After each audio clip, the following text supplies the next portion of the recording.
Here we will see public access modifier in Python. Public members can be accessed from outside and within the class, which make it easy to access by all. By default, all the member variables of the class are public. For example, salary. Here we have written a code to explain public access variable. Here we have defined the class, and inside the class we have defined the constructor with two variables, name and salary. To declare data members as public, we will write self.name equal to name and self.salary equal to salary. And when we create object of this class employee by passing the data members value, and then we will print name and salary from this class using the object of the class, that is emp.name and emp.salary. It will print the value that we have passed as a parameter to the constructor of that class. That is, if we define the variables as public, we can directly access them with the object of the class.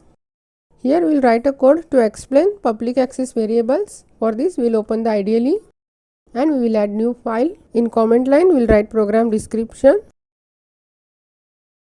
First, we will define class employee. Then we will define constructor with two parameters, name and salary.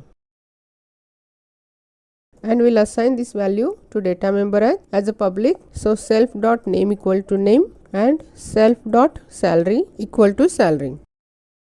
Then we will create object of this class as emp equal to employee, and we will pass parameter value,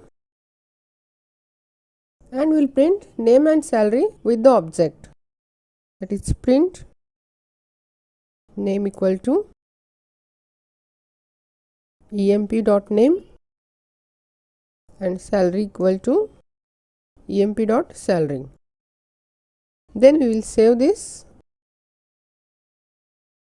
and we will execute this. It will print name and salary for the employee. Since we have declared these variables as a public, we can directly access these variables using object of that class.